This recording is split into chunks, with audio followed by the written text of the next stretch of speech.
Kotoko will paint Accra red. Interesting videos, and I must take this opportunity to commend the newly elected chairman of the Kotoko supporters. Most will call around so any businessmen, entrepreneurs, Edin Komwa, what show me the reason Kotoko must paint the stadium red. Ama Alfoswe to Omoho Eya Doye to ensure that buses are brought to Accra. Now stadium etimia bomba. Good initiative, but the question is, Kotoko Betimasha work and Board Pempen so ben na kwakudru. And I know say Kotoko training would do, and it raised a lot of eyebrows. I was say no be a more Kwakobo Confederation Cup na park is na muye training. And he just said the Kotoko Communications Bureau, whether it's right to describe it as the Communications Bureau, but and inform that Kotoko Communications are not Abaki and Sa Ewoha is live and exclusive on Max TV and Max FM. Yeri Asafu Duku, head of communications at Asante Kotoko, and communications team member Nidako, a special guest on the sports park, live on Max TV and on Max FM. Your friend Nana Dakwa JC, and I say Kesian Koma Max Buy. Ya boafo etai chemi edi jumedi eba. Max Buy eto mobile phones. Almost in country say more amazing deals are all day bro October we are fun a slash to save with Max Buy. Say open Infinix Hot 50 mobile phone ibiatwa. A bonnet 1,700 no. Ya teso about 1,450 Ghana cedis. Until we save 250 Ghana cedis. After so Infinix Hot 50 Pro Plus. A bono 2,240 Ghana cedis. And they yateso about 1,999 Ghana cedis. Until we save 240 Ghana cedis. Afi Infinix Smart 9 HD near ton 1,200. And then you reduce the about 930 cedis. And no crown so who save 270 Ghana cedis. Nyanu kwao, you can buy your refrigerator, your air conditioner, with TVs. Now you have free kettle, a slash and save ampa for only the month of October. Now Max Buy, the shita for Ghana for Nenyinara, and Krayo Madina Zongo Junction, your Tema Community 1, your Junction Mall, West Hills Mall, EU Chinatown Mall, Kwame Kumasi VVIP station, your son with Telecel, and Odorai, circling Kwa Max Buy was 6 branches. Your La Paz, your start time go down Bakumo. Your Kaswa inside the Takrady station. Oba Takrady or Market Circle. Oba Eye Dansumana. Uko traffic light Nasia. Eho Ena Max Buy. Your headquarters no Ankasa Ewo. But my friend Max Buy. Ewo 0544 019 552 and 059 11 22. Max Buy. Happy Life. Proud sponsors of the sports park. Ye kostono meka onga from Promotional and so unsem kakra actual and a kivo 4-in-1 Gary so Kim mix. After Pep students, Omunina air proud sponsors of the sports park. It's Kotoko's day on Max FM and Max TV. Let's find out what Kotoko has got for us this Sunday at the Accra Sports Stadium. It's the Red Redemption! It's the CAF Confederation Cup and Ghana's only rap in Africa. Kumasi Asante Kotoko is at it again. Asante Kotoko,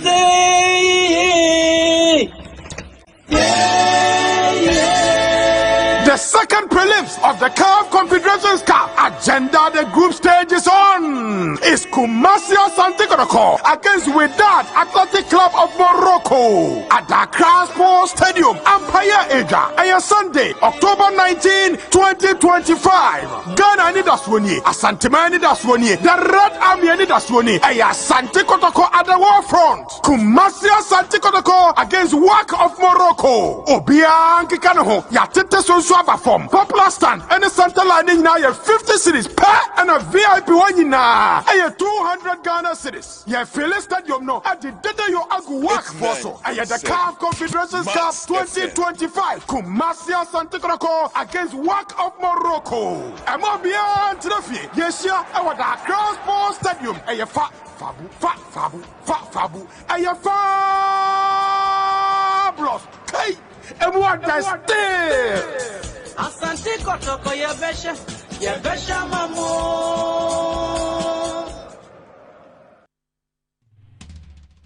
Asante Kotoko say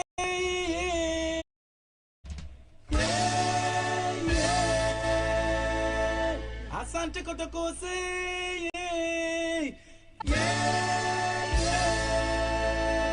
Asante Kotoko Asante Kotoko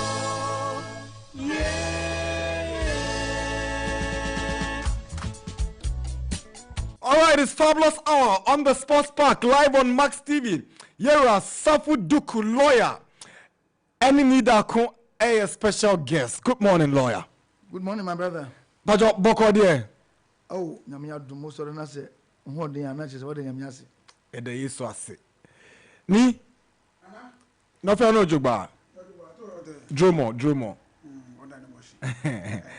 Now, hey, lawyer, by what church and Kankakra? Lawyer. Ah. Metikakra. Wow. You know. Could you come? Not to me, can't grind. On to me, Wow. Mami call lawyer on your start here and come to channel. So far, Kotoko season has just here in the league, in the Confederation Cup. Much I say couple with winning the Champion of Champions in BBN. But your Kotoko season no more room. How would you describe their form? Well, Mamintia Max 89.7. A Tifonia Hafuna. Yeah. Na your mama basso. It is a mobile saying Munche Viasa, but more Yajma. But sports in other areas here. It is a more cementimo. In the Obama basso. Opportunity Makotoko. Emma Bribiano, your boy and some Honda. Na Ubusama Kotoko season there, but it is a Ubesha season has now over 4 trophies. So say the 8 million of the previous season in the year we are saying about Conor, which is a Nayam Kappa. In the last time I got to go 4 trophies going into the next season.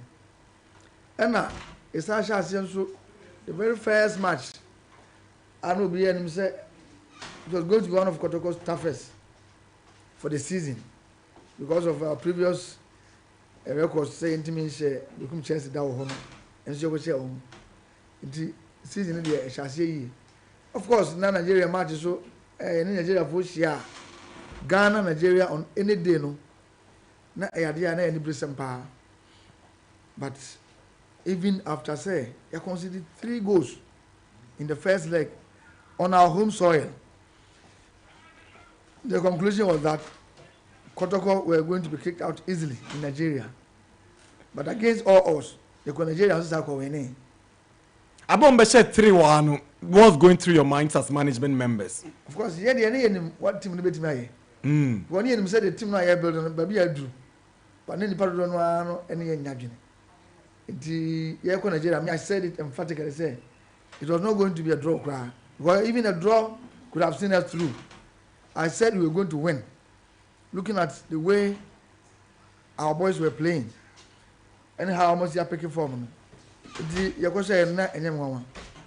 And to putting Nyama together enough so far, maybe I don't know there. Because the season has been good. The signs are positive. Me? Only lawyer, you share the same sentiments, and I hope say you could have done better. Oh no, I mean, I agree 100%.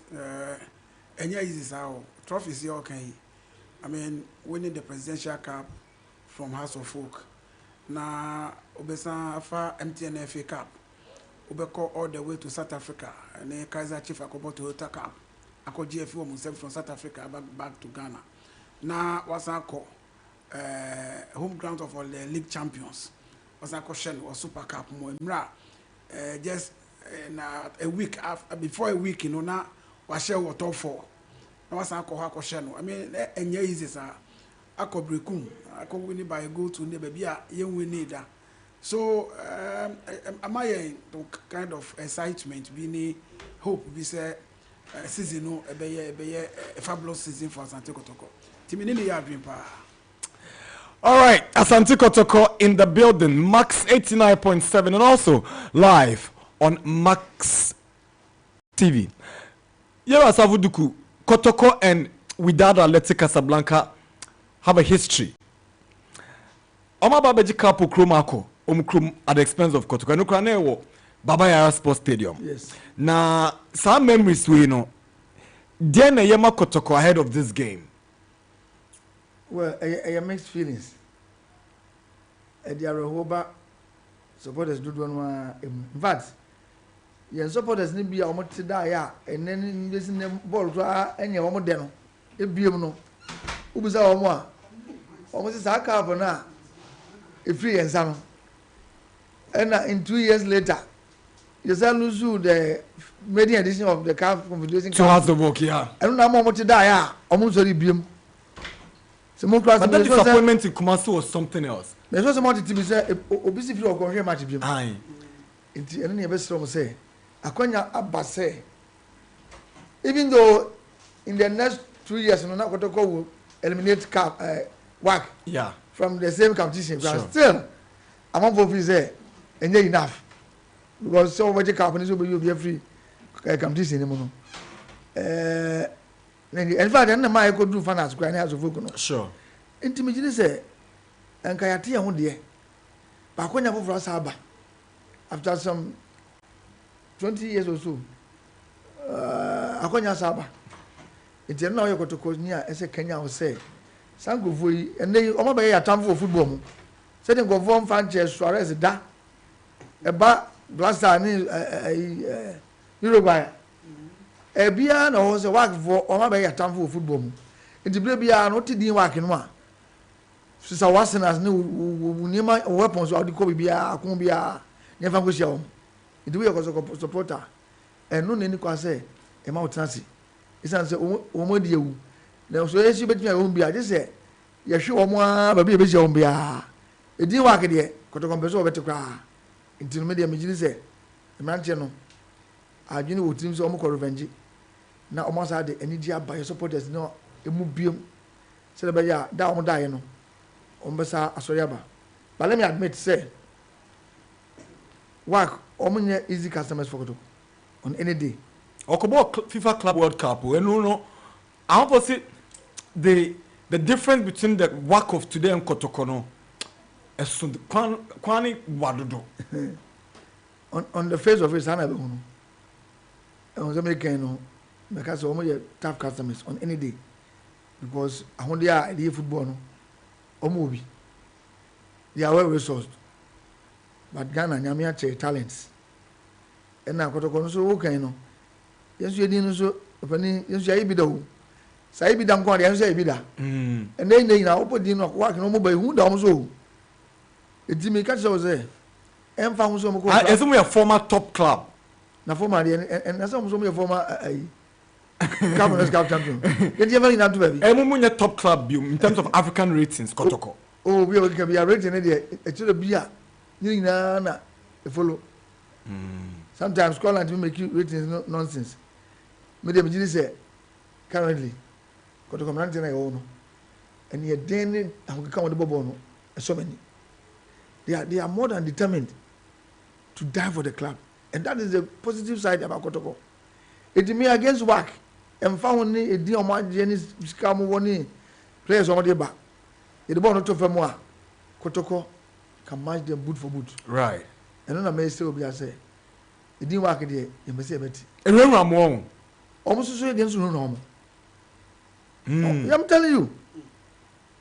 My two classes is match and grammar to Kumasi. No mobility. But Kumasi, Accra is still on the home side of Kotoko. Right. I was about to go there in terms of the venue change and all that. But I'll get to need Ako for that one because he represents the supporters front. Ni Kotoko. Enya Accra Asante Kotoko. Kotoko e Kumasi Asante Kotoko.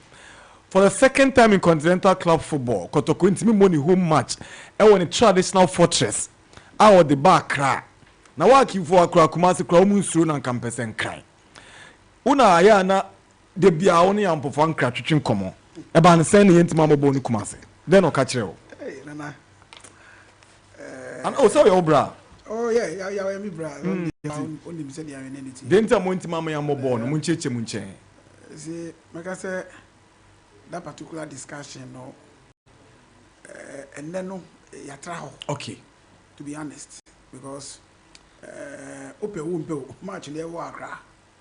A high end there because and we say oh ball favorite home ground. There are so many advantages. If it basing a team from Kumasi so about Campo Wakra for days, and yeah, easy financially, no, it may affect you. But that notwithstanding, no, the decision is that you be born match no Wakra. Ya jatu, anything I wa. Minuya ya oni nimpe you was every day. Here we are. Remember, I become one same. Titi, your supporters, no, and I was say, ya jetu say match near Accra Sports Stadium. Yempe Accra Sports Stadium. Now, say, ye je moto ukuma pima apimbeba etumudia. And ye say ye deny 1,000 supporters ewo Kumasi a. I was 1,000 supporters sorry Accra. Now you feel it each and every space. Ewo Accra Sports Stadium coming Sunday. It is a challenge to we the supporters. Management, technical team, playing body. Obi aye na famudie. Omo ye de ombetumi aye bia to make sure say there be victory for we the supporters on Sunday.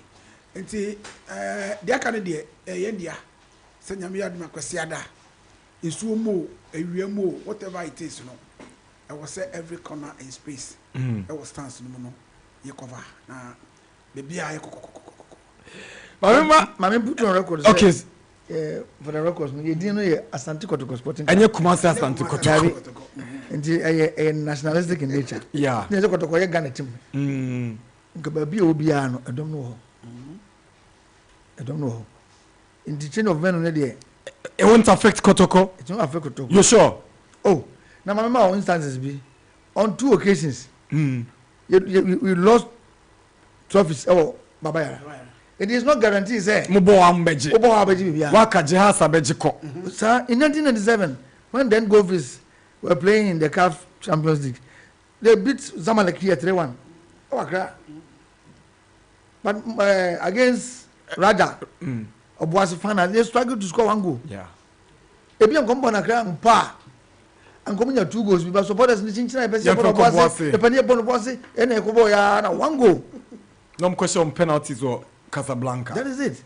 And it is true, say, Bia, in terms of say getting the numbers in the Kumasi would have been ahead of Accra. And a fact. And now, cost.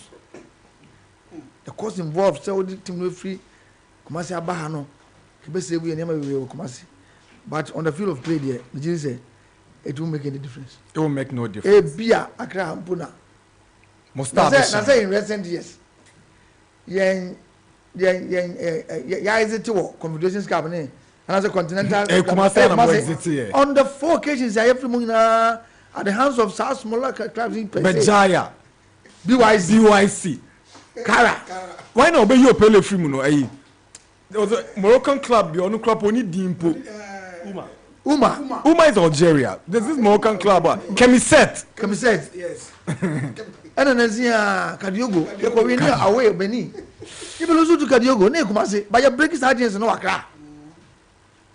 It's the same. Kumasi factor no ayan yan the moment fantasy.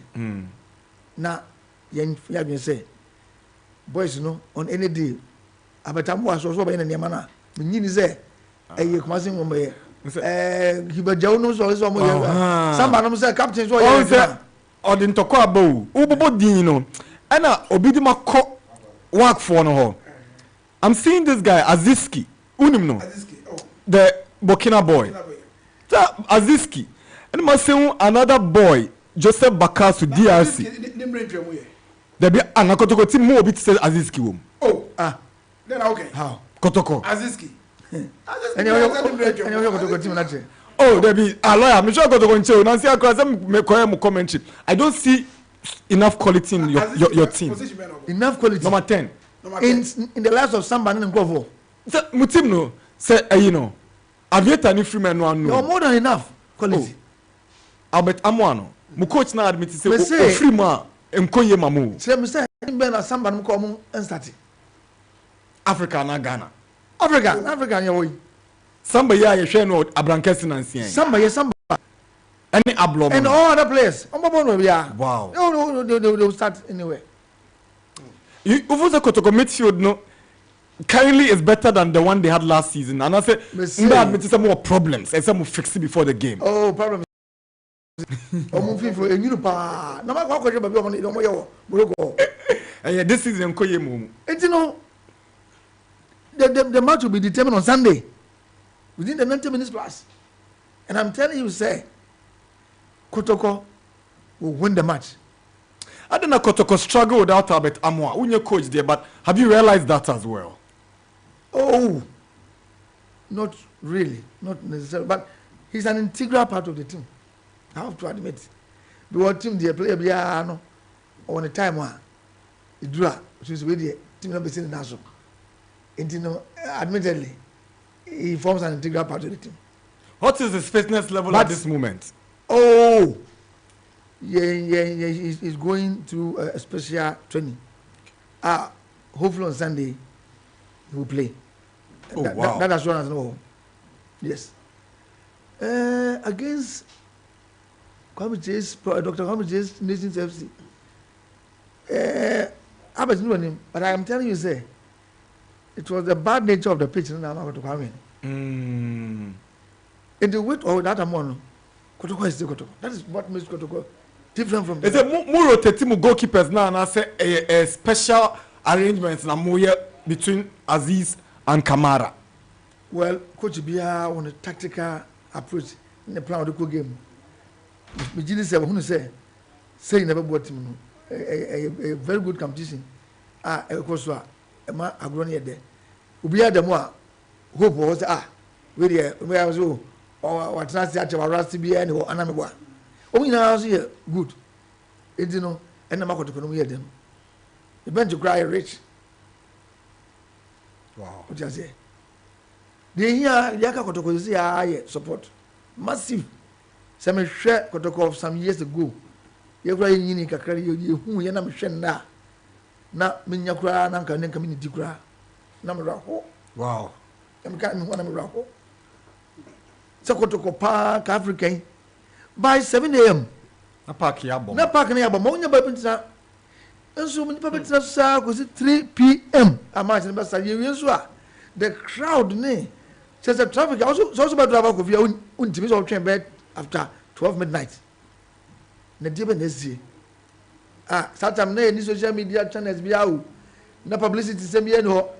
As you know, no one for no papa. And then you call the digital space, ya faho. Traditional, the TV radio, you go so but man for no. It's only in a I said, yes, sir. You have one Saudi and Yasa revival no support that back. You go to Kodia. Ujino Magana in. That's right. Of course, Oyebi. Yabi zo. Amuye bi ache. Ache, but enough fina in Kenya na Satino. The young win. Bibi as Sunday season. Oh, yeah. Me from Pradi and was a couple draw Abrangasene, Heart of Lands. But last year, The nation Monshe Umuda in Tenya. no, last year, no, Marco, last year, Koho Yulusi. Last year, Heart of Lands, I'm saying. But in that case, at 10, I was to go to improve. And you're drawing up on name there. What I'm saying is, apart from say about the game, no, to take you, and what you say, Kotoko team, improve. Kotoko improve. Never reflect on Sunday. All right, let me go. Mamako nuance. Mesamba Hobio. Nani lawyer Akasano, he was emphasizing supporters. Una only di campaign Emma Chairman Solo winnie ye. Wa musoso ukita greater cra ubo juma. Nana for pan open such a zoo. Now I me bo. When they do such a bar no. And then Nana Kwame. But Simunya Munanti boom. But I hope so after elections you guys have come together as a family. No, there wasn't a problem between the two of us. The main problem, but just say after elections, no. And I got to conform. Obia, Chairman Solo, Chairman B, Omunya no fighting for the betterment of Asante Kotoko. Okay. Enti se baako and win baako win here. You're moving on. I mean, these are two gentlemen moving together. Right. Yeah. My comprehensive plan from the supporters' viewpoint. Management, you're more from there. The playing body and the team, technical team, you're more there. Now, what are your plans for Kotoko on Sunday? And I want to say, Okasano, we intro no Ubo Cheman Solo Abaso. Yeah, I did that. He's working. Let me say, well, so far the young one, the side of the course of the Wydad Asante Kotoko. Starting right from Monday, a company for Nase and Omoko Kasai. Ama paying for Bebre Abwa. Just to make sure, say, a bit to me, Abbas supporters from Kumasi to the Accra Sports Stadium. Yempo, your home base, and Kumasi. It's your supporters, Bebre Kumasi. As at Rano, now may I wear say about 10 buses. And now, why so far, I the supporters ever. But if I go so is honor Dr. Kwame Chinswabaso. And also 2 buses are on one Kasafani supporters. I'll do a mobile about Muka, ABPR, or do a mobile on Sunday. Now, yes, I never win now just to make sure, say, Accra Sports Stadium on Sunday, at least much improvement as compared to the Quara match, quite apart from that, Chairman Solona Kasa Enra Oma 50 flags the air taxi and trotro drivers in Accra here. Wow. To make sure say omo cars who are maybe on Bekobia no Kotoko flag. Be baby sasa there na ekoso. It's a good initiative. Yes. Ama management and so I will say a good idea. Management is all provided 200 flags. I now no say and then it's I bet check and also account. So by the close of a net up to Chinano, 3 cars I tremor and you Kotoko flag back home. Yes, I never wear a bois. And now I was surprised. We see me catch a lawyer. Because Kotado the Johnny Hall. Oh, the lawyer call. Debbie. Fanuko Jonathan Gawa, Jody Johnny restaurant. Now, Asante Kotoko, Mumani in your business. Some bar, you can bet me provide them with lunch. What am I here? Alcohol. Alcohol. Now, me panel. Information center we station. Minimum of what day we no jingle no come out. But next is almost papa. That means what? Yeah. Information center will tell you. It tells you, say, a supporter be and no diako. Akobohuka and a mubo Asante Kotoko. When you now actually say, we are Kotoko supporter and no concern with Nefi. There was say, yeah. Now, supporters eti, na Ghana man to say, baby, also on Sunday and pay for ye. Then you know, you're the wajim. Ah, yeah. The man here finished in those days, no. Now, community mobilization. Say area boys. That was doing the trick, eh? No come up be a 10 year many AB. Go over taxi no more. No obia to community na organize on centralize he say. E be a base say so na be share ba no. Boys. Ya no ntimi fa do. Nti greater Accra na mpatam. Communities mo angasa. Mo kam mo. Se mo 8 6 7 no mo organize am ba. Uwi a wonu say kai de ba yini. Ya ba, ya be sa enne na ma ade ne ye den. Ya ka say jabo ba ko fo say ye nyina nko share ba bi ne converge ye mra me fi say ya na mwa. E ma ne nko so papa. Because the person ya de be free. Come say aba. Ma support nso du ha no. Ya ka say ye ba bro so. We are appealing to residents around the greater Accra and say communities no muni mo ho. As for in amon frefrem. O de mon ko against no kra na I would want better work. Emunya de. Ye best say ye supporters no. Obi aba no na against ya. Men fa on sanka no. No matter the degree and the level of provocation. Football is about friendship. It's about unity. It's about entertainment. Nipa no babo na osi ohuru crowd here. men man nya bufuo so fa say wabetwe wo hye wi a ni against ni na ehye dem na no ya hye yi mu yi Kotoko mo din wo friends of Kwara. Now na move boy. You think about your bitter rivals supporting their away team against you. You ni say ye ho din ro so. Kotoko de nyame dia ye ni say. Ye so powerful say. No matter the against ni be ye, e be twa fa izo say akonde bi oba chetie bia no. Enyina. Esa say ye Kotoko no ye mu odu. Ghana the population be say command be 5%.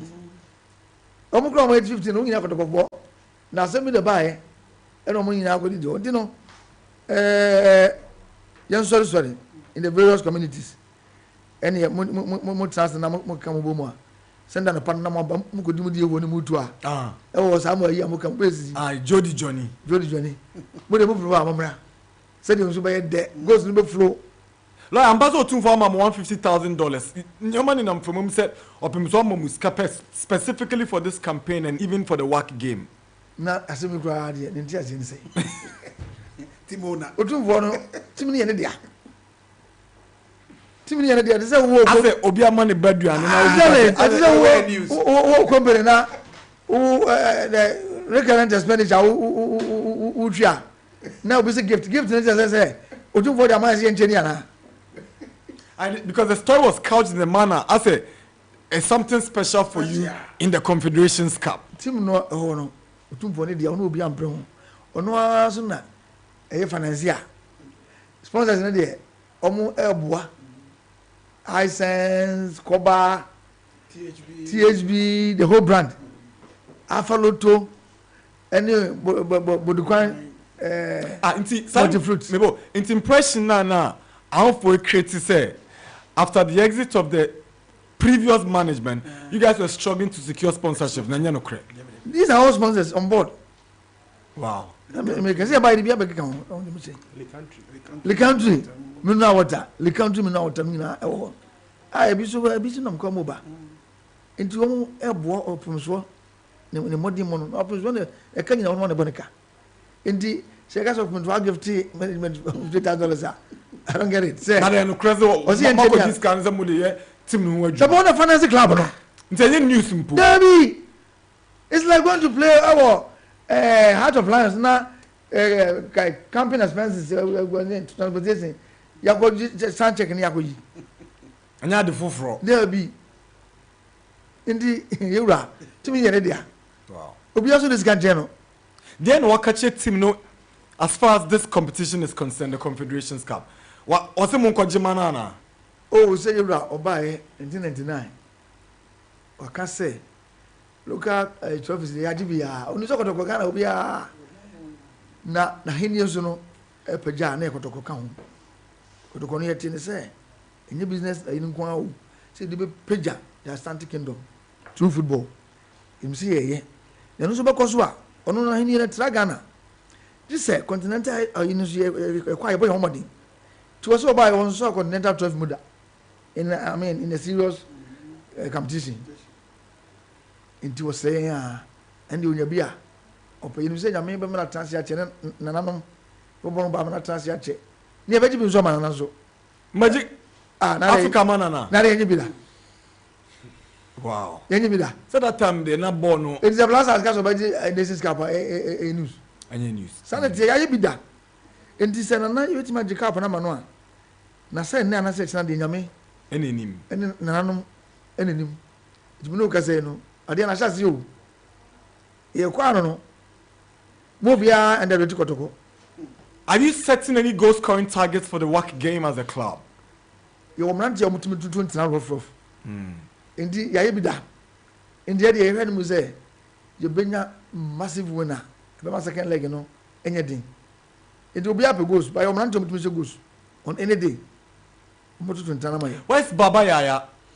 Baba won injury unfortunately for some time anything na mo no on a injury ye bomb pie say enter mo nyina ba me kan Kwampoku wen Kwampoku so ye injured Saka Dauda Kote dey say no say and yesterday we picked up disturbing news that Shaibu Susu Epra. Yes, the right back the newly signed right full back on unfortunately on your injury and I recover our and our gravity no be at the training that unfortunate incident happened. So and that's why we are depleted. Not to the extent say a bit impacting it negatively on the club. What replacement? You know, some man no stream you. Minimum the intro. I was say your man to go. Team the watch. And it's be a man for years and some players. 7 years ago to go and stand how. Obaye Lord anyone obegina mo obi ehun say wafete. Yeah. And na Lord Abba. Lord Obo. Lord Obo experience bi anti Shaibu susu eto. Coach Maka say Lord Shaibu mra obi odina mo bia no obo. Defenders abron mo ho ansu no mo ho bia da bia la boy kakre team a obo Africa na enra yasenya some news about a possible transfer of Musa Hamzata and Ukrezo or Sweden. Oh sorry no say no cre udi agent ya down for say no cre udi agent no so no Canada na me sabu kuno agent sam ni na ye ba bye ye opani ya abro it must say Hamzata will come out me fan tour baby ye ba officially he said they are born in to say rumors until say or Kotoko camp. Oh, only camp. And I'm making Only camp on any just the Okan is going Mr. Fatu, Timmy.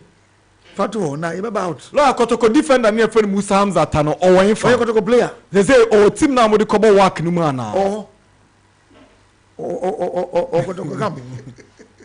Oh, that's it. Oh, you come. That's why Kotoko play. Now this morning, how did you call law school? Me say, our Kotoko camp is CIA Players Kasi. no money na a free Kumasi buy. It is 22 na buy. No, Mami so and na Shaibu apiki injury. It's like 21. 21 Hamza ten obi. Okay. Nti oka omo ka chiri no. On joining team no for the game. Dabi. Yenim se ne coach betu na friends o mrade a. And yes so beba so mba. Me safu do come send bi. E coach asem. Right. Nti o say e ko pass say back out on him will come out. But for now no the focus no here on work. Work must be eliminated. Now Kotoko it could come big boys no. I want to party as you. How do you say most of the questions are now turning technical, but minimum say what should be at you speak to the technical team a lot. Quite halfway. Nobody gave them a chance to score 3 here. Na Kotoko so coach and Bobro. Wa gmunti mi mo nche 3 wa ha o. Mo nche 3 wa mbe free mo. Ana o ni. Don't me making that. Sir. You see association football no. The numbers no doors. On them say no. And there's no guarantee say home ground ma uluzu a done deal for you. It see but the good thing is there's something we call home magic. Home magic. Can retire juma. Anything na and some of the tricks say what African game no be on any palatable. Yeah. Emma game no grow no. That's all. Kufu ye kan on the match na second leg na go say Friday anado. So bi o say Ghana no awon ye bi o say ntimi. Jo o ma gno say Return leg ni anaju 8 o'clock. Ai o ma gno say bi a obedi a omoboa. Omoboa. Kotoko players no. Ghana teams in so club size so ombobo kan ya siwa obi man so enko yi o. Na has yan go say experience 2-1. Ache. Oh. Ya bi da. 20 years ni o. Me see omo ye. Say na busy. Kan ya sepa Kotoko wa. Football is about determination. Hey. It's about determination. Place ibu aso mo mobo kan ya bi asise da o. Me so mbobo. Omo bobo do no abobi. Omo mo so omo bobi. Omo bo. Determination o. Me say work Kotoko do much be come from say cry. Work of Morocco. Take it from me. Coach Zito, ana no frame o ka jem say Nana dem de be work for no kra be on wan. Na say coach na ade na why confidence or say minjin dia me dem nko. Is that the general feeling across management, playing body and everyone? And I make sure say so we will be out this season we should Kotoko now to compare the previous years now. Difference room. The determination of the boys in the ball no. I know the papa. Ubuza 3 goals wa kwara e consider here. I was there in football. Never be the course. What be the approach to be ako? Yeah. Now, as a result of injury be and loss of concentration, I create my back and about. In that enjoy. But unfortunately for us, the technical team was able to identify what went wrong. Ma Quara unexpectedly. Omunya 3 goals no more correcting mistakes and the ma second leg the team could block you more. The good thing is that the technical team was able to identify the what went wrong on the day. Ma Quara 3 goals. I do not think Subsequently, he didn't concede over there. exactly. So far in the league, you have considered goal. About 4 matches. Wow. You have not considered a goal. It meaning say about reflecting even better on Sunday. Wow. So I say, on my own say, never be angry on the day. Now I'm rectify. It's Kotoko Hour. The fabulous time on the Sports Park, Max TV, and Afimpo Max FM. All right, messages Kakribia Bambazemi from Kakra. Then maybe we'll specifically open the phone lines for Asante Kotoko. Good morning, Nana. Thanks for the interview. Please kindly advise the team not to be overly confident. He sounds too sure. They should play as a team. How well do they know the current WAC team? I have the feeling that Kotoko will qualify over the 2 legs. We will paint Accra red with our red army. Fabulous. The best. Benghazi. Ablikuma Oduman. All right. And this one says, okay. Good morning, Nana Dako Jesse and your intellectual pandas. I totally agree with Josiah. Morocco over the years have deliberately invested massively in terms of sports and infrastructure. Not only that, Nana, Morocco have also adopted a Spanish style of playing football, right from the juvenile to the senior team proper, as well as the women's team. Morocco is indeed a European nation. This is the gospel according to the common sense of Saint Jupiter the General from Spintex. Okay. I respectfully submit the criteria employed in disqualifying Burkina Faso from the World Cup playoff are tantamount to an inequitable adjudication. Where they say lawyer more terms so. Tantamount of bomb. I'm come down come tell you tantamount. It's a challenge. Tantamount live. Tantamount Doni. It is my considered opinion that Nigeria's qualification for the set playoffs is incongruous with the principles of fairness, thereby precipitating the unjust outcome. I humbly implore a re-examination of the extent criteria to ensure a more judicious and impartial determination of the team's eligibility. Oh, we're ready. From Gordon Hook Party or Achimota Christian Village. This is the fabulous hour. You be our man. You the Kakrabe come before we open the lines for the fabulous lads. I don't know what it is. Miana, Miniji. Congress, Congress. I had it. Nana, this is our time. This is the moment we are Kotoko supporter. It's our show up. Our supporters be brave. Accra Sports Stadium is just a little over 40,000 capacity. And no crown, a session of the stands. Crown, you're closing it down. Right.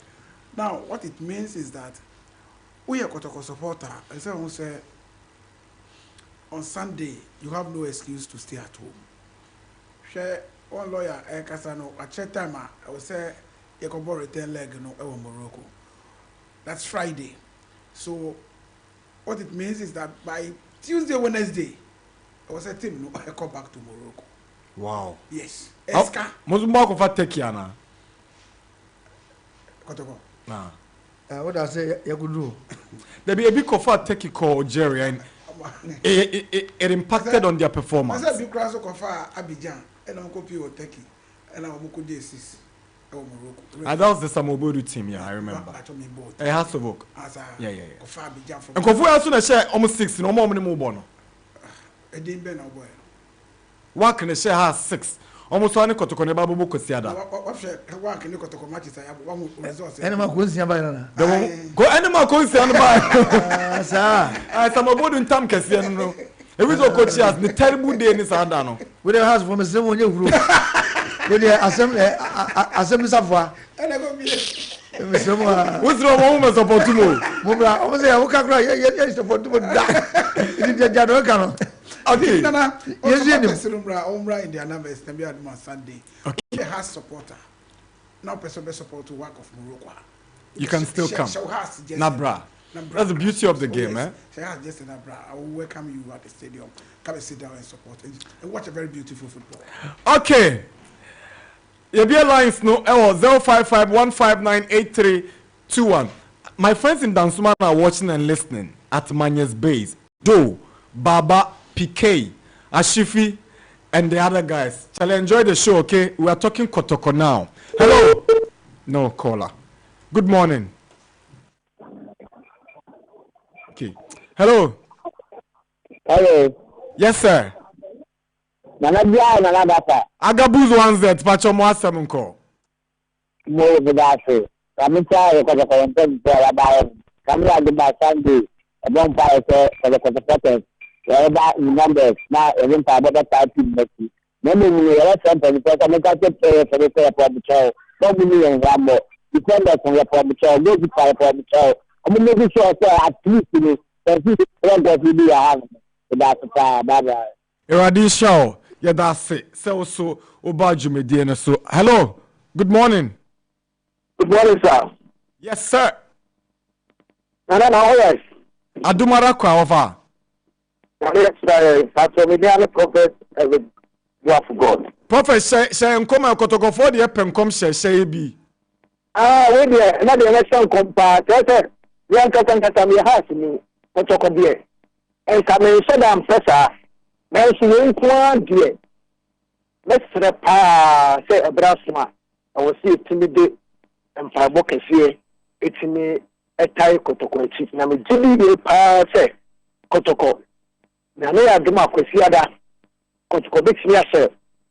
A year, Morocco, Puri, a coming and sa, or more intimately. Nana, only baby. That be offer. Nana, Kotoko, no coming to Kotoko.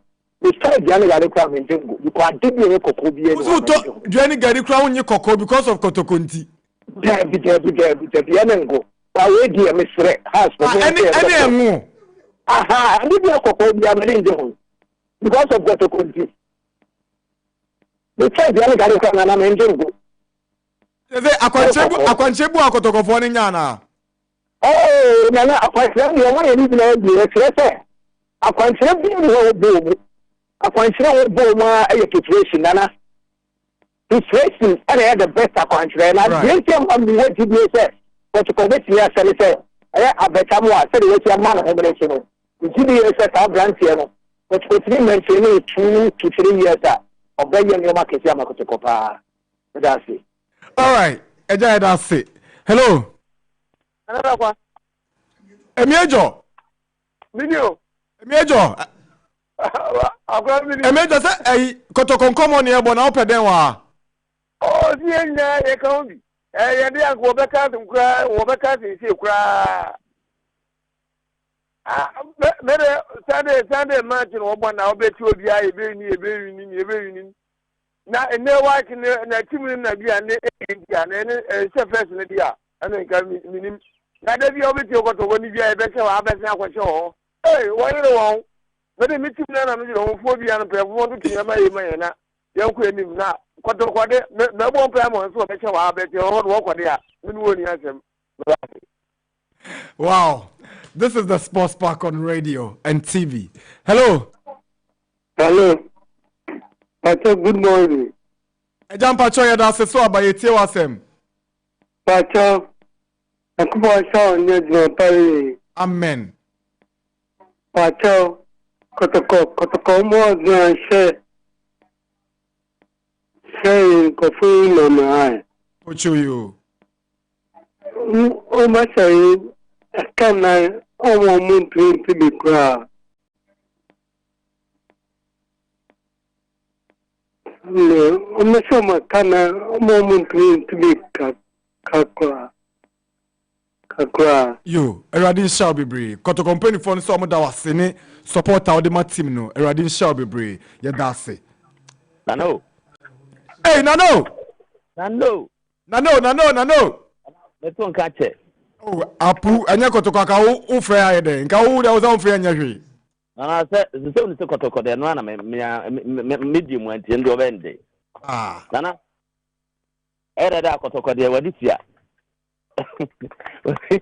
Wadisia said that we bogum. Na be so bi said need akwa be man. Ah, we dey bi sarman but we bi sarman. Ti bi sarman say ye ntimi nya Kotoko e bia bi say e bia ubaka ba ko pe aya brand no Kotoko. Idea we betin dey adwuma wakra ba ko na Kumasi ba ko kofodua ba ko a ya brand no Kotoko. Nana. Ai wate obeyi ano. Ah, so dey bi sarman we yi man mi gina so mi tie o. E be obi fufu so be friends a obeji obi time. Yo mate. Bye bye Nana. Eradin shall be brave. Okay. This is the Sports Park on radio and TV. Kotoko. Ubi Alliance not kosi 12 o'clock. Krabunya Kotoko for Afre. Hello.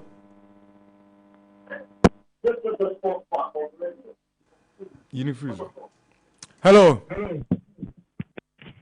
Hello, sir. Hi, sir. Hey, good morning. Morning. Can you turn down the volume on your set? It gives us terrible feedback here. Hello. Yes, sir. Yeah, can you hear me? Much better. Okay, thank you so much. I think that today, this morning, is for Kotoko. Yes, sir. Yeah, and do you know that the man who called, he's a very grown-up person? Yeah, I know he's a grown-up person. I know. My producer was telling me about him right now. Yeah. I love the way he was talking, even though I think that it's very difficult for him to talk, but he speaks. Yes, he's got speech impairment, but he tries every day to speak to us, and we appreciate him so much. Yeah, what he said, don't be surprised if Kotoko will get to the field and we win work. We score them a lot of goals. Don't be surprised, because while the man has speak, he carries what called power. Yeah, so he has speak. Yeah. And I think that I really applaud lawyer Safuduku. He's a very great man. I think that he's a lawyer and at the same time being a communication member for Asante Kotoko. Am I lying? Yes, you are right. Yeah, and how does he combine all those things together? Because he's doing a good job. Yeah, sometimes I just ask myself that who is that man, because he also works for the government of Ghana, so you can imagine. Yeah. So just imagine, he takes lawyers' money, he takes communication money, and his son takes another payment. So it's 3 times. So say double 3. Double 3, eh? Yeah. So just imagine that he's taking every each of the work that he's doing. He take even 2,000, 3, all the 3 work that he's doing 2,000. Just my 60 million. I'm lying, almost 6,000. Yeah. Yeah. Oh, obviously, when you're checking his age. Oh no, I'm just saying because his packet is full. Charlie, it's okay. Yeah, Thank you for your call, okay? Thank you, sir. Hey, Charlie. Yeah, before final one, then we see how we're gonna do. Kotoko, why? Hello. Hello, Nana, good morning. Yes, sir. Danny first line. Danny Nyamisha. Okay. The more in the Kuni, where I look about. You come on, or a crying. There's some boys who Sunday, whatever the support. No, Libya, you say what is the thing. I have a Kotokoni nation, Asia, Kotokoni Lions, Asia, that when we have my Sunday, the song, we have a support. Eradin shall be brave. Yeah, that's it. Okay, I'm told we'll pick a final one. Hello. Hi, good morning. Good morning, another project. But your see Koto Gardens, who bet me more radio and our TV number from Kakra? Yeah. Good morning. Good morning. Uncle for no house. How are you, Kotokoni? Well, I got you Kotokoni. Kotoko lawyer, fantastic area, Enuga. She made a man in Dr. Tapodisi. Lawyer, also more can cry by force. Mr. Tapodisi. Yeah, good morning. Also, good morning. Yeah, good morning. Yeah, okay, the first area. We need 3 goals, sir. 3 goals. Yeah. We need 3 goals. You got to watch you. Yeah, Maybe 3 days or Sunday, the fair one you do. No draw. On can fight. Never more than now. You are you are job. You are job. So, what you were saying is that also when you had 3 goals, or so many players in the casa, so on that note, we'll go for the break. Then we'll wrap up on the fabulous hour with our 2 distinguished gentlemen. This is the radio that brings you positive results and the TV station that gives you sports, entertainment, and more. We'll be right back. One day, Anna, Max by 4-in-1 Gary Soaking Mix. After to Pep students, Omunina are proud sponsors of the sports park. It's Kotoko's day on Max FM and Max TV. Let's find out what Kotoko has got for us this Sunday at the Accra Sports Stadium. It's the Red Redemption. Yeah, not just what I'm saying. And the is so I say. Ni? No fair no joke. Dromo. Now, hey, lawyer, by what church and kakra? Lawyer. Ah.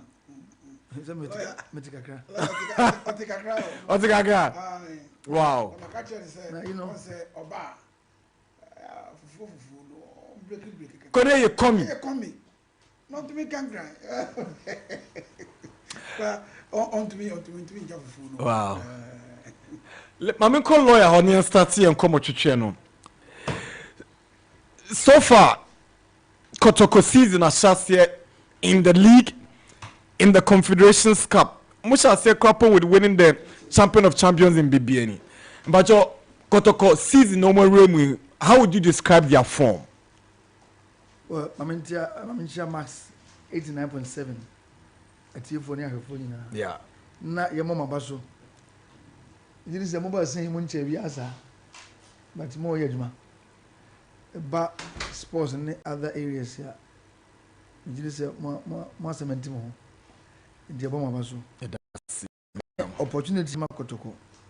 Emma Bribiano, your boy and some Mondero. Now, Ubusama Kotoko season there, but it is a Ubeshe season has now over 4 trophies. So, say, the 8 million of the previous season. In the year, we are saying about Conrad, it is a Nayam Kappa. In the last time I got to go 4 trophies going into the next season. And now, it's actually the very first match. I know BNM said it was going to be one of Kotoko's toughest for the season because of our previous records saying to me, you come chance it down and so we share home. The season in the Shasi. Of course, Nigeria matches so in Nigeria for share Ghana, Nigeria on any day, no, not any Brisbane power. But even after say, I considered 3 goals in the first leg on our home soil. The conclusion was that Kotoko were going to be kicked out easily in Nigeria. But against all odds, the Nigerians are winning. Abombeshe 3-1. What's going through your minds as management members? Of course, yeah, what team will be to me? One year, said the team I built, but I do. But then the part of one any Nagin. The Nigeria, I said it emphatically, say it was not going to be a draw cry. Well, even a draw could have seen us through. I said we were going to win. Looking at the way our boys were playing and how much they are picking for them. The Yakosha and anyone. And to putting Nyama together, and so far, maybe I don't know. Because the season has been good. The signs are positive. Me? Only lawyer, you share the same sentiments, and I hope say you could have done better. Oh no, I mean, I agree 100%. And yeah, is how trophies here okay. I mean, winning the Presidential Cup from House of Folk. Now, Obesa for MTN FA Cup. Ubeko all the way to South Africa. And then Kaiser Chief Akobo Toyota Cup. Ako GFU himself from South Africa back to Ghana. Now, what's I call home ground of all the league champions. What's I call Shen or Super Cup more. Just a week after, before a week, you know, now was share what all for. Now what's I call Hako Shen. I mean, and yeah, is I could break I could win it by a goal to never be a young winner. So am I kind of excitement being hope we say season no a fabulous season for Asante Kotoko. Timini ya dream pa. All right, Asante Kotoko in the building, Max 89.7 and also live on Max TV. Yera Savuduku, Kotoko and Wydad Athletic Casablanca have a history. Oma Babeji Kapo Kromako, Krum at the expense of Kotoko. No Kranewo, Baba Yara Sports Stadium. Yes. Now, some memories we know. Then Yema Kotoko ahead of this game. Well, I mixed feelings. The Arahoba supporters do one. In fact, your supporters need be almost to die, and then listen them ball to any almost deno. If you know, Ubuza Omo, almost as I carve now, a free and some. And in 2 years later, you shall lose the maiden edition of the Confederation Cup. So how's the work, yeah? I don't know how to die, almost very beam. But that disappointment in Kumasi was something else. There's also something to be said. Obviously, you are here much beam. Aye. Into any of us from say, Akonya Abase. Even though in the next 2 years, no not what to call eliminate work. Yeah. From the same competition, Sure. but still, among both is there, and yet enough. Because so much companies will be free competition anymore. In fact, and my could do finance, crying as a vocal. Sure. Intimidation. And you Josiah no Max TV, I know. Mekamanya ba Josiah, Raju. Good morning. Josiah no ande or no wapebe biafa. All right. Na nkamebebo onga fo de ro kakra. Na onga fo efri Promotional omuta echi ene di dwumedie ne eba. But de medebe ko onga nde nkamedebe ko agimambedu na onga de mene na netifia. Emmanuel Ajimambedu, former Black Stars player. Emmanuel Ajimambedu, under 20 World Cup winner from Egypt 2009. Emmanuel Ajimambedu, former Asante Kotoko player. Nana Ajima, good morning. Good morning, my brother Bapupa. Offer me interview. Me no be America. I want support to me from day one up till now. Without Now, who is there? Me more message now reply me no. Na me much me say Ajima na de mind then. So we need to message, but okay. What are for meeting prophobia to important? I will see the message right away. Until we can sport for no, but now we were tight corner be. All right, Nana Ajima. Yeah, that's it. Na ufie for how Asante Kotoko, lawyer Safu Duku communications director. And now we need a I mean, Saturday and Ajumena made that stadium. Anna Ukoda stadium why day? Oh, Nana, you don't work never. Now, North Africa for no, or more antiques be especially our mobile first home no. Yeah,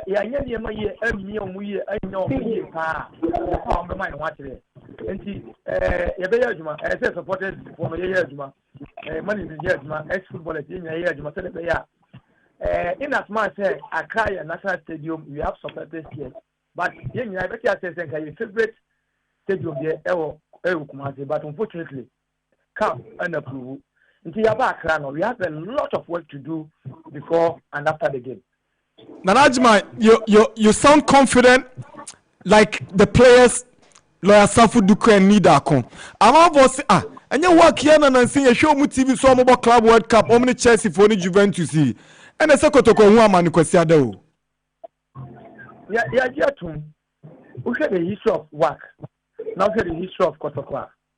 I'm say yes, so your boy home now. I'm say some part years here I say Nyama and said when it comes to the Africa and I work or more over 10 and on because of how they run their things a different kakra. Nana, you know where I say a team can or sponsorship Nyama be or her or more so senior. Even club work up on Kobo is clear on the Abano. I'm say or make to play the Amope. It's right, it's accepted. But over Africa, now over Ghana, this is Kumasi Asante Kotoko. So, yeah, bet me your confidence. Lawyer bet me Minya, you will bet me Obia bet me, but the number 11 players on Buja Park and so on, and I'm a more Casa underground, and not even entry Casai, many Peter Aquanum Casai. Until you want to bet me, this kind of games can undo you and do you. And there is a space for you in the local blasters.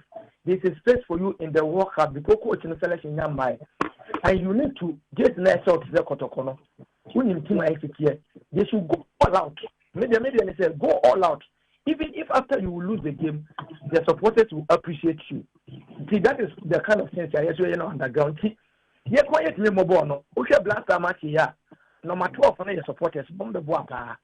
If you be here, most the supporters, number 12 for us on Sunday. But you might say, you're very confident, say, boys, no, or Montpellier sensitive. In that match, say, you all know, say, it will be one of the difficult games. But we will prove to Ghanaians, say, Kumasi Asante Kotoko is still Kumasi. All right, Nana Jiman, thank you very much on Asante Kotoko. And a sorry, and I'm a guy say, hey, 16 years ago, and Nana Jiman, a penalty kick out Botia Brazil, a ya Bako Semson Kwa, a ma Ghana, a winning under 20 FIFA World Cup for the first time for an African country. Nana, and Nadia, I can say, how are you feeling wherever you are? Nana, it's a proud moment. Now, maybe can I man going for more studio. And many need a Conan lawyer, ne Kotoko for one Casa Metawas, Jimmy Chamber for more studio, never do be a Nana, it is a very proud moment. How time flies. None why I wish Tenet in the crown of point of and Yaman WhatsApp, a bit so opposed to Mia as a doctor who I see them get here. No, so I find maybe a bit free self. No much man and one or my nine a Gidiamam. And we could do that stage and I much me again when Yam Ama, Mabushia, Mikum, and or mine or bomb at Moka, and I supported nine days per movement now. It looked like yesterday, Michelle penalty six now, because if after 16 years, nothing Moroccan national team or money Argentina Echo Finals. And the 20 matches now Barcelona. And we have done a great job for the nation. No? I'm hoping very soon, very soon, we revive the 20 very well so that this kind of historic came to elevate my video. I'm very emotional, but it's a proud moment for me. And I'm football career. Obviously, yes. In as much before going to the tournament, I was able to take some of the matches with the Blasters. When you have the privilege to train or play with the likes of me, my godfather, my Clayton, me papa, na me ne wo breku na me ye mama no John Penso, Sule Muntani and Samoa Jane, Steven Tonado appear me icon mama. And say it gives you a lot of confidence and a courage and a mental toughness before going to the Under 20 World Cup. But obviously, the Under 20 World Cup was a turning point because Rwanda, yeah, and a African Cup and a Education World Cup. So I agree with you. It was a turning point in my career. Nana Jiman, na the best under 20 no. Black Stars are qualified for World Cup. Yenyanko group, a crowd draw for the group. But your general assessment of Ghana in the World Cup qualifiers, and then one key thing, Otoado, does he need support? Should he be sacked? Should he stay? Should he take Ghana to the World Cup? Nana, thank you very much. My general about the Black Stars is the team has improved. The guys have really improved. The coaching side has really improved, and the AFA did some strategic changes. Nana, Kwenya Ebo national team for 12 solid years. Obi Ewon cannot catch the management committee of Blasters. They don't have work to do. In as much as I know to Obi our ideas on how we see things, but yeah, idea no. Nana, you need a committee who are solid and they can work and get results. So after not qualifying for the African Cup of Nations, we agree. This was a bit hard for us. We all criticized, which I was amount. I will not buy from that one. I criticized a lot because I was hurt that it seemed but we gave them the support. We all came together, say, and African Cup next time, what is the way forward so that we can qualify for the World Cup? Then we all came together, gave the coach the confidence. Boys not able to tell now movement, because I did talent at the discussion course in UK, right? And he saw that when you want to bring talent from other country to your country, it will take them a lot of time to know the socialization, culture, and demand of your supporters. That's true. And maybe infrastructure and so can until it takes the guys a bit of time because they were coming from outside to know this kind of things. And you can see that the vibe and the euphoria about the team now have really changed. And now they understand the demand of our Ghana supporters and the socialization and the culture of the nation. So things have changed from the players' side with mental toughness, togetherness, strategically, we supported the coach there. We still know he can do it.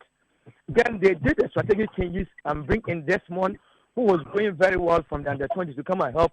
My big boss, John Pinto, has been in the national team for more than 16 years, so he knows the terrain very well. And bring in a set pieces coach who have really helped us in our games because okay, qualified set pieces has been very crucial in more than 4 or 5 games. And I'm there count and things getting well.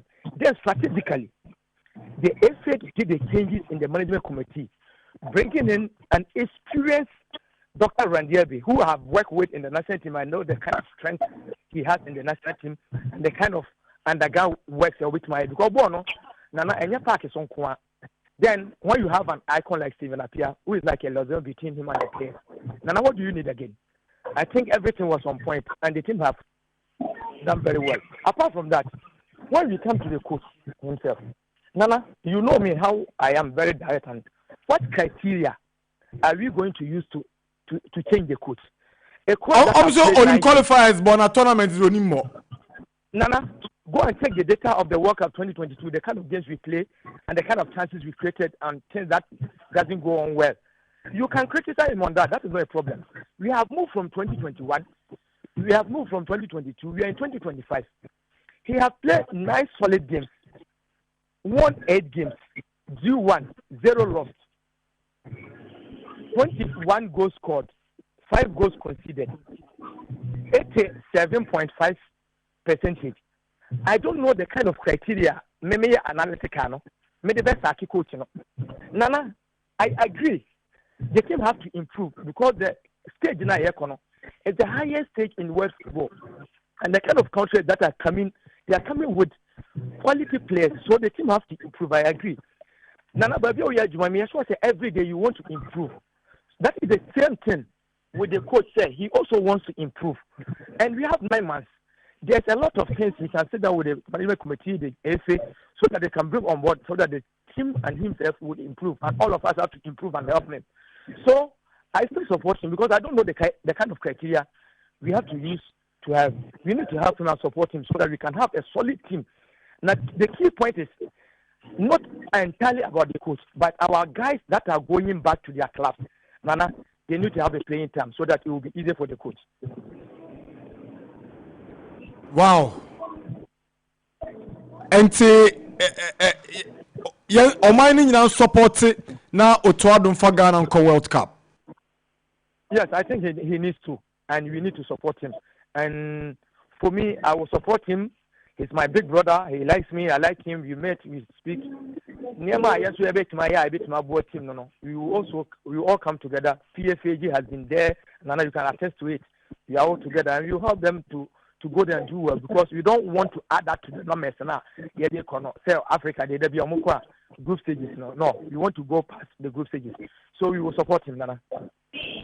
Emmanuel Ajeman Bedu, my brother in whom I believe and trust. Radin Shaw, sorry Max TV Akasa. Now on the Kotoko force so Akasa show mu support. Le asavu dukuni need akosi omu dase. Nana meso medase pa me ni na lawyer. Ni meso why? Nana medase.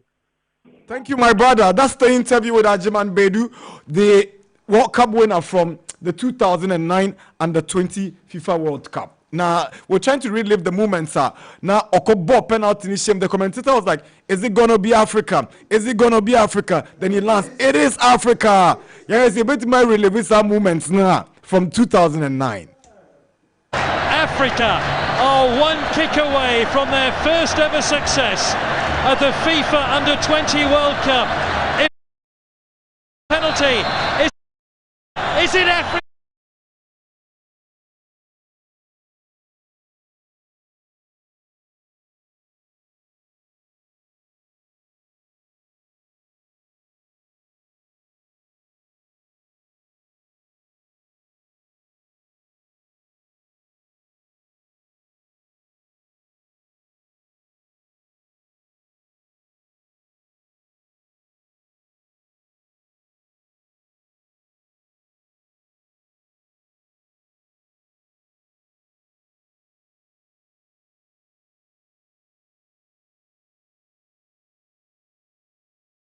Me, eh?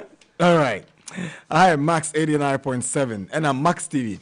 That's Sajiman Bedu speaking to us, and we relived the moment he scored the goal that won Ghana the Under-20 World Cup. Once a Kotoko, always a Kotoko. Ono ayene dembo Kotoko asem no kana o wan keka wo grass national team in common o bo so koda Accra Sports Stadium Saturday enyumre. Lawyer, final words. Meaning say the media tour is on. Moko akobo pro na enyipa timi aba park. Mbajo de odi ja o faithful so Kotoko supporters. Senior they can say African ye boy e di mfasodie bebre ba. There are a lot of benefits. Yearly affair. Yen share adwadifu a me de meka Kotoko de Kotoko ne ba na twendom ba na ehunu. Adwadifu a omo betunton ne ma ne sika omo nya no on the day Kotoko bom match no. Me gidi se afini nyina no kra no omo nya sesika no. Omo ye transport business. The tourism industry, hotels. Also, for a two coin a better da. Any emranti any mabawa a d any dear by a brabo or mano. The general atmosphere of Ghana is a so Kotoko no South Africano, Ushaniji and Paninya say Abama Cherry now to a new shed drinking sports outdoor restaurants around. And it's here, Nipanya, it's me, I'll be quite fini how kakra. It's me cry every day, so crime rate, so, oh, my mom. Now, at the end, a kaboom, bring it together. Emma, as a man, you put aside the differences. It's in because you to study as a cry. Take any Kotoko and ya, a man for na, yeah, just a Kotoko bit me as Kelisa round you and could do group stage. Now, the big boys in a back room have matches. She said, we be the bus school fees for next term. We be the rent advance. Obi how ne boni bi okoyi be ja to say match ya winning tea and je sun kwaba. Entimi nua manfo nyina nsore waka na eda kwasi da. We dey yemfa mo Ghana. Na Blasters ekoyi na club level so eko ebia and I'm going to command him also be nanka. Yasa regaining your lost slots now. You lose maybe no. Near 4 slots. Kayo 2 clubs airport Champions League. Not 2 airport Confederation. Tingananka ye nka we bo menya. A day in Nkoma Ghana in football so they need the ba. Omo mo bet for so twa. No more we omo so ye. Afa. No di namu. Ezimi de me say.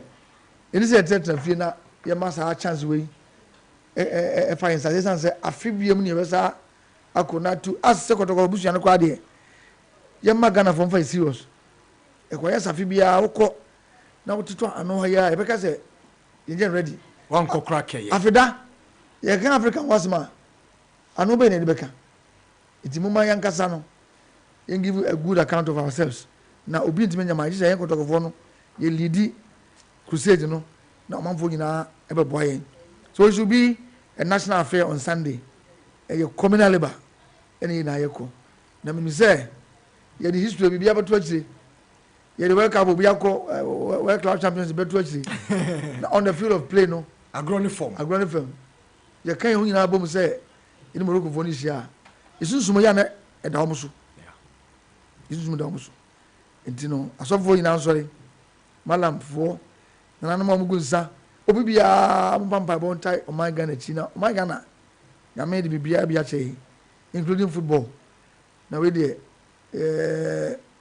yen kan kese in say o manfo e beba rate no so say dey kan gate no ya ye no say VIP area ho nyina e ko for 200 cedis upper lower bia 200 VIP na fe stance no other stance no polo chine central line ho nyina so 850 cedis ya check by 10 a.m. near be all the gates we are journalists ticket sales point stadium yes the main sales point one million yeah here's a beer and then it's time with me on your outlets beer mo advance na yeah okay but what we are saying you take it in there yeah so open so online na abeg for the star 365 star 1935 hash oh wow na oya a very simple process na wonso onya wodi oba mingi to ha nchen na you be verify right one more e-ticket no all others no we journalists about cover match na unum gate ya ese ofa yem pese mini accreditation na me wo station bi ID card eno ba sa no a emwa ene accreditation necessary tension intino obi a mo ni so obi na accreditation any journalists be any asem obi a me cover the match we are preaching say we against na oba you against no reasonably na anti-asem say against we the air yes all ya there e be create unnecessary tension ama obi ya go football ya na ani bro no obi ya na ti ase say me no no obi wa o she na na ni braba tin kwa ya dia odun sa ko obi ani e dia ko guru no say o me mfa ne say yen kwa enjoy the beauty of the game whatever the outcome there 90 minutes in the say but I mean say Kotoko o carry the day now I advance to the next stage of the competition now this year see revival Ghana football at the club level no Kotoko we are leading the crusade in say e beba so ti mo nyina mo nkoso mo Max ye da mo say e di keja in yasida okay na mbajo born e beba TV so yes eba live me say can get GTV and Max TV okay mo de ba ama man fo so enya bia hwe right eno ye ma me mo mfa mo ne papa no anya mranti amugye jam nya mranti bia bia bia ye ntwema hwe right obia obi so ba ko so mranti ne ho den so ko try TV obia no e ma no kwai e prevent no say Omra Stadium na omhwe bi in Max GTV so ye bo ma so I've got a message for you. I don't know how you're going to feel about it, but it's from one of the very fine boys you taught in school who has grown to become one of the best late afternoon radio show presenters in Ghana. Hey. Yeah, dear friend Mr. Koda. Now I'll say, enjoying the conversation, NDG. That's my initials, okay. Help me extend my greetings to Lawyer Safu Duku. He was my English teacher during my time in Prempeh College. Great guy. Is that true? Oh, sure. Wow. I taught at Prempeh for 14 years. Wow. Koda, your English teacher there, you there house. You don't be serious. You can't greet them. Aye. Wow. You man tell some kora fa some doso. Aye. And I went with the old chair because we are there. I feel proud as a yeah. On the boy a drive time or sure. Me na me ko share percentile. Malik two chair na there. So, uko Kumasi Kanu utek. Aye. Me na ngran bi ngran wow. E do no na fa nsem. For almost 20 years in teaching there. Yeah. Yeah, kakra. What produce? Yeah, bi. But we could be all over the world. You share man bi. Wow. And you know, it's good, sir. We are in their various fields, you know. Almost. And they still recognize the role you played in shaping them up. Of course, that is my nature. Discipline, the Mfenya group. Wow. The Prempeh Mante na me discipline mo how. Prempeh dey near Kenny that time. So Godfrey Kotobo for your students. Human rights be involved. Wow. You discipline Mante as human rights. No human rights. Need your final words. Ni.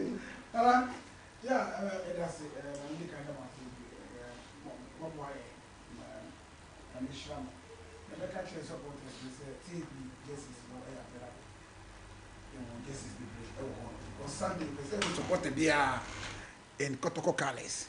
Into Oko Kingsby, hotel we actually Kingsby, hey, don't THB office, no. I will hold no more. In the Calabia or penny size be or Pebiano. Why want to make on obey to me afraid THB? I will 0530 548038 0530 548038 Ufra. Baby will be no bet me a deliver just no. Amao. Yes, supporters and a miss Senyam Sunday. Omumra Stadium in their names. Now on betrasi na yes support to Mrantiano because this time around no. We want to qualify to the group stage of the competition. We can only do that with the help of our supporters. And you know, Omumra in their names. So we are driver now with here now in the next 2-3 minutes let me share your mass and So did you bring some of the flags there? All the flags in by? Oh yes. Baby, wow. I got chef flags and I shall not Baby, yes, is it bar neighbor? Flags and bassa. And the one would say an Ocean Max. Yes, if you want a Kotoko flag, yes, a promotional drive for the game on Sunday. Yes, but now if you be on them, first 20 move on. Now be Joe flag. But make sure say the mawa. Of course. Yes, the ball can. Until what would say is here. Uba mass anymore. Answer na ebesi fam. Na ube do hono ma obenya flag ni bi e dey ba wo kan no na waboa in promoting the game. Osan go second na so can all other. Yes. Wow. The major transport stations Osan go. I got your flags. Brilliant. I wish the interview would not end. Oh, but I see a jump in for before. Thank you very much for your time. Yeah, Bisham boss said a Quambia to IMAX Media, Max TV, and Max FM to support the cause of Asante Kotoko in Africa. We are willing, ready, and able to deliver. Nyami The band so send a message, you know. I'm Mr. Koda. Koda, Okajan baby will be a channel on Koso. All right. In Kazo. He's doing so well. Yeah, he's doing so well. And I'm so much proud of him. Koda, words of encouragement from your teacher. Okay, thank you, Kotoko. It's a you have a proper china, so we're grateful. This is what Kotoko has got for us on Sunday. It's the red redemption. Weapons are the Kobia, Kumbia, never go show. It will be a supporter. And no any say, a mountain. It's answer, Omo you. Now, so as you bet me, I won't be. I just say, you're sure more, but be a busy on Bia. It didn't work yet. Kotoko Beso better cry. Until media say, a man channel. I do know teams almost revenge. Now, almost had the energy by your supporters. No, a mubium. Celebrate down die, no. Ombasa Asoyaba. But let me admit, say,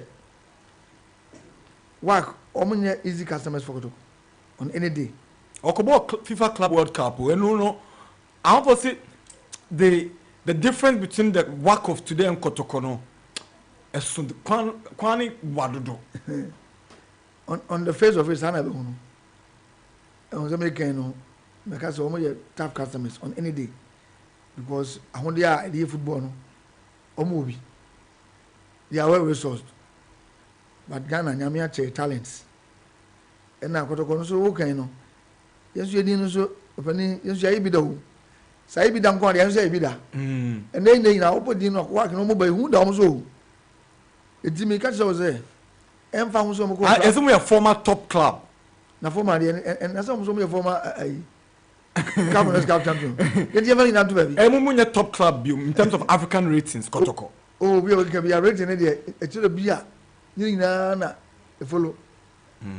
Sometimes Scotland will make you ratings nonsense. Medium say currently Kotoko Ranting I own. And you're then I'm come with the Bobono. So many.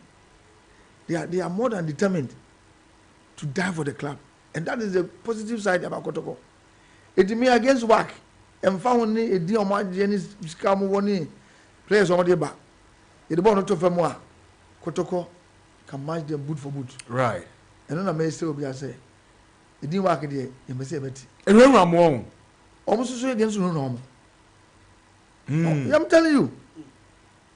My two classes as if Martin and Grandma Kumasi. No mobility. But Kumasi Accra is still on the home side of Kotoko. Right. I was about to go there in terms of the venue change and all that. But I'll get to need Ako for that one because he represents the supporters front. Ni Kotoko. Enya Accra Asante Kotoko. Kotoko e Kumasi Asante Kotoko. For the second time in continental club football, Kotoko intimi money home match. E won a traditional fortress. Awo the bar Accra. Na wa ki for Accra Kumasi kra omu nsuru na nkampese nkran. Una aya na de bia woni ampofo nkra twetwe nkomo. E ba ne sen ne yentima mabo ni Kumasi. Then o ka kire wo. Hey, nana. And also your bra. Oh yeah, me bra. Only me say they are in anything. Then tell mo intima ma yamo born mo ncheche mo nchen. See, like I say, that particular discussion, no, and then no, ya try. Okay. To be honest, because open womb match in the Wakra. A high end there because and we say oh ball favorite home ground. There are so many advantages. If it basing a team from Kumasi so about Campo Accra for days, and yeah, it's financially no, a better affect you. But that notwithstanding, no, the decision is that you be born match no Accra. Ya jatu, anything I wa. Minuya ya oni nimpenyu for assembly day. Ye we are. Remember, abeka ho asem.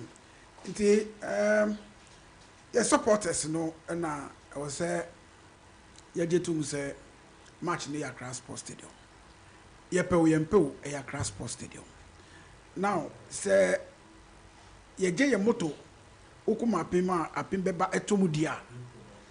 And ye say ye deny 1,000 supporters ewo Kumasi a. I was 1,000 supporters sorry Accra. Now ye feel it each and every space ewo Accra Sports Stadium coming Sunday. It is a challenge to we the supporters, management, technical team, playing body. Obi aye na famu die. Omo ye de on betumi aye bia to make sure say there be victory for we the supporters on Sunday. Nti dia kan de ye ndia se nyame yadum akwasiada. Nsuo mo, ewia mo, whatever it is no. I will say every corner in space. I will stand no ye cover. Na baby aye Mami put on record. Okay. For the records, you didn't know Asante Kotoko Sporting. And you Kumasi Asante Kotoko. And a nationalistic in nature. Yeah. There's a Kotoko Ghana team. Baby Obiano, I don't know. I don't know. In the chain of men, it won't affect Kotoko. It won't affect Kotoko. You sure? Oh, now my mama instances be on 2 occasions. We lost trophies. Oh, Babaya. It is not guaranteed, sir. Sir, in 1997, when then Gophers were playing in the CAF Champions League, they beat Zamalek here 3-1. But against Raja, Obuasi Fana, they struggled to score 1 goal. Yeah. If you come on a grand pa, and come in 2 goals, because supporters in the Chinchina, the Pania Bonobosi, and a Koboya, 1 goal. No question on penalties or Casablanca. That is it. And it is true, say, Bia, in terms of say getting the numbers in India, Kumasi would have been ahead of Accra. And a fact. And now, cost. The cost involved, so the team will free Kumasi Abahano. Kibese we never will Kumasi. But on the field of play there, the jury say it won't make any difference. It will make no difference. A Bia, Accra, Puna. Mustafa. Now say in recent years. Yeah, is it to Confederation Cup and as a continental on the 4 occasions I have from at the hands of South smaller clubs in Bejaya BYC Kara. Why not be you pele free no there was a Moroccan club the only club only Dimpo Uma is Algeria. This is Moroccan club Kemiset Yes. And then Kadiogo you go win away Benin. You lose to Kadiogo, ne Kumasi, but your break is audience no Accra.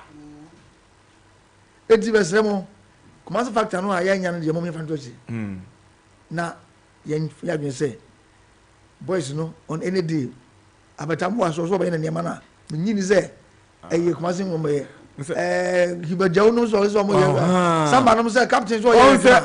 Odin toko abo, ubobo din no. Ana obi di makọ work for no ho. I'm seeing this guy Aziski. Unimno. Aziski. Oh. The Burkina boy. Aziski. And must say another boy, Joseph Bakasu DRC.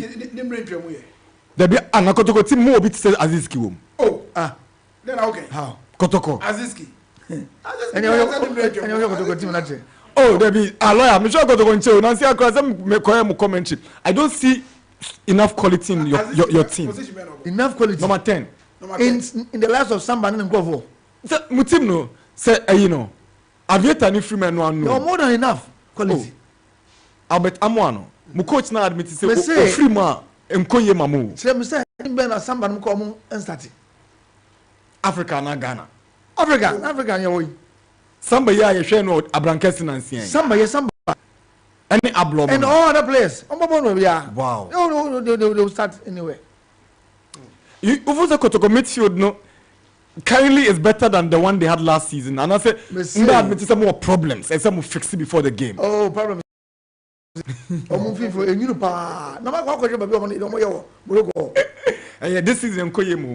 know the match will be determined on Sunday within the 90 minutes plus. And I'm telling you, say Kotoko will win the match. I don't know Kotoko struggle without Albert Amoa. Who's your coach there, but have you realized that as well? Oh, not really, not necessarily, but he's an integral part of the team. I have to admit. Because team they play no on the time one, it drew which is with the team number seen in Naso. Admittedly, he forms an integral part of the team. What is his fitness level at this moment? Oh, yeah, he's going through a special training. Hopefully on Sunday he will play. Oh, wow. That assurance, no. Yes. Against Dr. Kwame Chase Nations FC. I was knowing him, but I am telling you, say, it was the bad nature of the pitch. And the weight of that amount, Kotoko is still Kotoko. That is what makes Kotoko different from. It's a more rotating goalkeepers now, and I say a special arrangements na between Aziz and Kamara. Well, Coach Bia on a tactical approach in the plan of the game. Mijini said, who say never bought him a very good competition. Of course, a man agronia there. Ubia the more hope was where I was or what transit our rusty be any or another. Only now here good. It you know, and the market economy them. The bench to cry rich. Wow. What you say? They hear Yaka Kotoko is support. Massive. Some share Kotoko some years ago. You're crying in Kakari, you who you know, Shenda. Not Minyakra, Nanka, and community cry. Namaraho. Wow. I'm coming one of so Kotoko Park, African. By 7 a.m. Na park yabo. Na park na yabo. Monya babinsa. Enso many babinsa sa go 3 p.m. Amach na basa yesu the crowd ne. Says the traffic also about driver go via untimi so train bed after 12 midnight. Na dibe na zie. Satam na any social media channels bia o. Na publicity sem ye no. Enso no. Na manfo no papa. Ene you call the digital space ya fa ho. Traditional the TV radio you go so but man for number it all the na munum I said yes you be born na Saudi na Saudi revival no na support that because Kotoko dey ojina magana ina. That's right. Of course oyebi ya yebi zo amu yebi ache but ina fina nkanya na start no dey yewi bibi asesa this season we me from Prade won say ko ball draw Abrankesi ni Heart of Lions but last year the nation mo nse wo mu da ntanya hwe. No, last year no last year ko yelusu. Last year Heart of Lions be say but in that case at 10 a chance say ko team na improve. Anya draw na abon na me de. What I'm saying is apart from say ball draw game no so ko ne take bia. Eno tell say ko team no dey improve. Ko improve. Na be reflect on Sunday. All right, let me go. Mama ko nuance. Mbeza mba obiom. Nani lawyer Akasano, he was emphasizing supporters. Una only the campaign Emma Chairman Solo winnie ye. Wa musoso ukita greater cra ubo wajuma. Nana for ban obin seche zoo. Na mi bo. When they obin seche ba no. Ane nana kwame. But simunya mu nanti boom. But I hope so after elections you guys have come together as a family. Oh, sir, no, there wasn't a problem between the two of us. The main a problem, but I just say after elections, no. Nana, yeah, Kotoko for. Obia, Chairman Solo, Chairman Obi, Omunya no fighting for the betterment of Asante Kotoko. Okay. And it's about going within the back we near. You're moving on. I mean, these are two gentlemen now. Move together. All right. Maybe Juno is more like Ghana against Morocco. Whatever they can do to get people to fill the stadium, like we saw in that Ghana Comoros game, Nana, they have to do it. At least, even if it's 80% full, Nana, it will help. Because when you go to work, that environment wouldn't be friendly for you. So you need to create it here and try and get the win before the second leg and Basel. But we would wish them all the best of luck.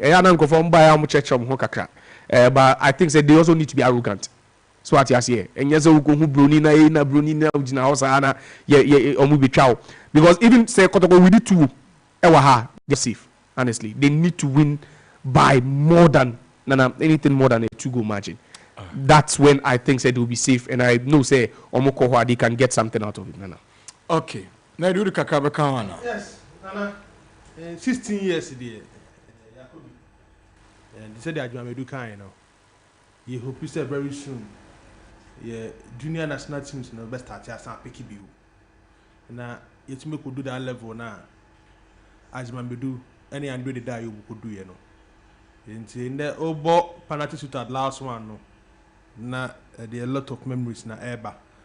But we hoping say we'll get the best as time goes on, and we are getting close to that level. Eddie, I could do some pempens so more interest in that level where they do some pempens. You more that famous and that training team now, what's your mind in him? Abaso. On Asante Kotoko. I like the way I almost started the promotion for the game. And me pe need ako ene lawyer Safuduku and na kwa me dan kwa mo Chairman Solomo. You may do your more year. In there, course Sunday, we are just 3 days in Taba. And there are a lot somewhere here to make sure it's a promotional. We are quite the highest level because it looks like they don't know from one kind. But the promotion way, people also see a task to be about how Bob flag. It should tell you, say, I started here the day, amount for interest, I started air costro, and then I got to Kokanko. Omunya the support na the 12 man no e stadium ha no we DDS Asante Kotoko we get that win our that class post stadium ha and some yet right from the day of ball Kwara game ni we no game be a match Kotoko game be they can see improvements in the matches of money opportunity air ball and players be started picking at the right time. Albert Amwa is one of them, Hubert Jawu is one of them, so let's make us say it's good time for Asante Kotoko to play against Wakananda. Tomorrow we'll get time to go into the fixture proper. It's time for us to enter the phone lines again and then do the last bit on the phone lines. Now, yes, sorry. So, a bit more joining in 055-159-8321 055-00-55522. Hello. Good morning. Another one. Good morning, sir. Yeah, my name is Albert calling from Kaswa. I want to thank you all for the wonderful job you are doing to promote Ghana sport in this country. First of all, I want to congratulate the under-20 for the wonderful job that they did. And Ghana, we need to acknowledge them, especially the technical and the selected and the rest. Are we forgetting them? We need to appreciate them. If we want our current national team to be doing well, we shouldn't forget them. We need to appreciate them. And also about Kotoko, I think we should all pray for them. Me, I'm an Kotoko fan, but on Sunday I'll watch their game. So we should all come to this Ghana affair. So we should all support them. I learned that the second leg will be played Friday evening. And we say, why shouldn't we also? We can also play this game around 1 o'clock so that they will suffer the heat because they want the Kotoko guys to suffer the food. So we should also punish them. But anyway, 3 o'clock is okay, and we will come to the stadium and support them. For the Blasters, I think going to the World Cup, the best players must be choosing to go to the World Cup.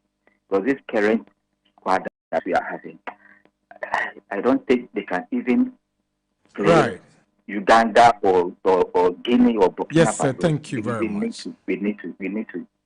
Right. Your point is well made. We truly appreciate your call. We're grateful that you joined us. Good morning. Hello. Yeah, Nana Dagwa. Yes, sir. Good afternoon. Say good morning. Nina. Kabu. I'm Israel. I coach yes a more muking. What do I say me? Nana, the passion. When you know more, a match is qualify. Some more a first class coach is an Pachai. And you want one on social woman. Aye. And you say, share a infiltrate coach as so. Infiltrate coach who are qualified. O see and go fast and go for your watch on the family. I said, I said, the other see a boy brand quick. Where the is or more moon. Some foot the first class coach go her. Young comrade, go back, no more qualified. And one on Eradin Shaw, Yadawa se papa. Hello.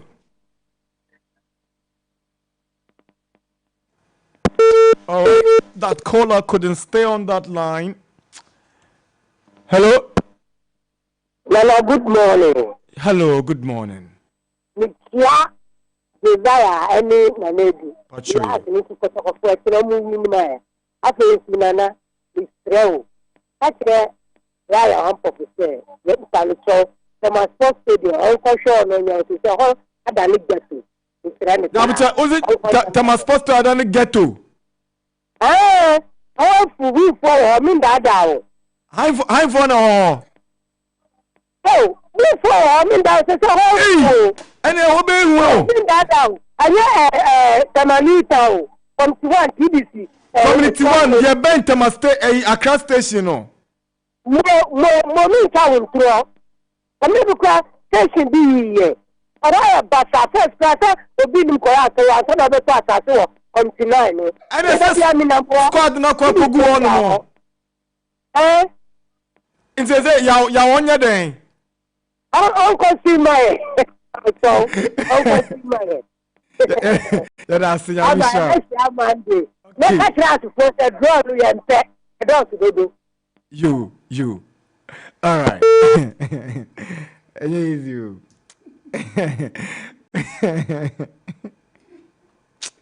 Hello.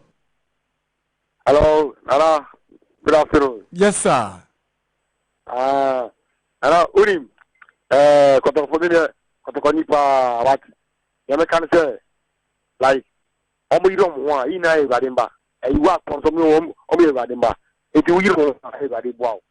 Ana mi se omo a omo wini. Ali squad omo ko komodo na say omo wini wa mpa. E ti mi nyam jamu. Mi ma bye bye.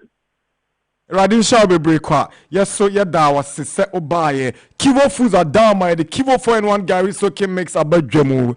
Hello. Hello, Nana. Fabu. Hey. Nana, se bola so you. Fabu, ebende. Ayo, omo yanko ko wa me fe ya so wa ya. Kafra. Ya so se pa risa le. Ya so mi so. Wa so. Ko you know record so. Is that Obama Park? Ya me ya kwa bo mo. You. Yeah, but my yeah, meeting already. You should match it. Well, may not buy a young question go. Very different. No, but you for you call you Corano. The first I know that is something set up on the call Corano. I know keep a man up order. Oh, that is the thing when I go to I use that meeting under. Now, we are. Our fit doctors nene call special recovery program.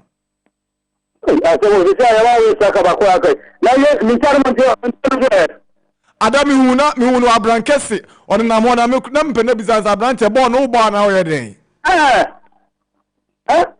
People who see boy ya o be be ba sa o be na sa o na ma fa no. Ye se ka tin ya re. don't you have whatever else? Oh, huh?